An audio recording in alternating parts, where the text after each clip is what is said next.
Actually में दोस्तों alcohol का इतिहास इंसानों के इतिहास से भी पुराना है। बचपन में सुनने में लगता है कि क्या बड़ी हाई फाई चीज होगी, शराब क्या है ये चीज जो इंसानों ने बनाई है। लेकिन असलियत में शराब बहुत ही नेचुरल चीज है जो होमो सेपियंस के एवोल्यूशन से पहले से ही एग्जिस्ट करती आई है। असल में होता क्या है, जब पेड़ों पर लगे फल बहुत ज्यादा पक जाते हैं तो उनमें काफी सारा शुगर आ जाता है। ये शुगर अपनी तरफ यीस्ट को अट्रैक्ट करता है, एक सिंगल सेल्ड फंगस, एक माइक्रो ऑर्गेनिज्म। ये फंगस, ये यीस्ट अपने खाने के तौर पर इन शुगर्स को खाता है और इसी में ही एक केमिकल रिएक्शन होता है जिसमें बाहर निकलता है कार्बन डाइऑक्साइड और अल्कोहल। इसी पूरे प्रोसेस को आपने स्कूल में भी पढ़ा होगा, फर्मेंटेशन कहा जाता है। अब कार्बन डाइऑक्साइड तो हवा में रिलीज हो जाती है लेकिन अल्कोहल उसी फल में वही रह जाती है। साइंटिस्ट का मानना है कि आज से लाखों साल पहले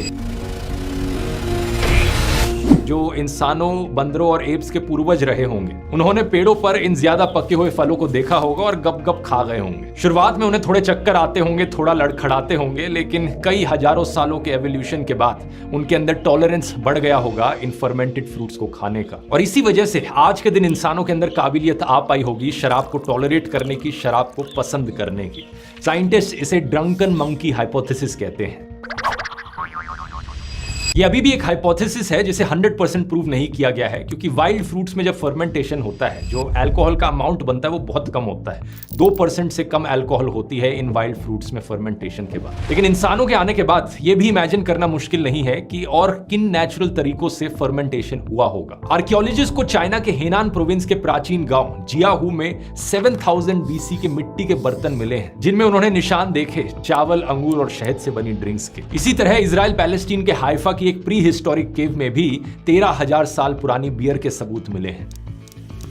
जब गेहूं या बार्ले जैसे ग्रेन्स को पानी में भिगोकर रखा जाता है खुली हवा में, अगर ऑप्टिमल कंडीशंस हो, सही टेम्परेचर हो, तो हवा में मौजूद यीस्ट उसके साथ जाकर रिएक्ट कर जाता है और फर्मेंटेशन होने लग जाता है। कुछ इसी तरीके से बियर बन जाती है। तो पहली बियर बनाने के लिए किसी इंसान को कोई मेहनत नहीं करनी पड़ी थी, सोचना नहीं पड़ा था, गलती से ही बाहर रखे हुए ग्रेन से बियर अपने आप बन गई थी। ठीक इसी तरीके से जब ग्रेप्स, अंगूरों का फर्मेंटेशन होता है, वहां से जो अल्कोहल बनती है उसे हम वाइन कहते हैं। ये सारा प्रोसेस नेचुरली अपने आप हो सकता है। बेसिकली हर वो फूड आइटम जिसमें नेचुरल शुगर या स्टार्च मौजूद है, उस फूड आइटम में फर्मेंटेशन देखने को मिल सकता है और उस फूड आइटम से अपना एक अल्कोहल बन सकता है। जैसे कि गेहूं की फर्मेंटेशन से बनती है बियर, अंगूर के फर्मेंटेशन से बनती है वाइन, ऐसे ही चावल के फर्मेंटेशन से बनती है राइस वाइन, एप्पल्स के फर्मेंटेशन से बनता है साइडर, केलों के फर्मेंटेशन से बनती है बनाना बियर जो अफ्रीका के कई रीजन्स में बड़ी पॉपुलर है, कॉर्न के फर्मेंटेशन से बनती है चीचा जो साउथ अमेरिका में बड़ी पॉपुलर है, कोकोनट सैप के फर्मेंटेशन से बनती है टॉडी और आटे के फर्मेंटेशन से बनती है ये फूली हुई सावरडो ब्रेड जिसमें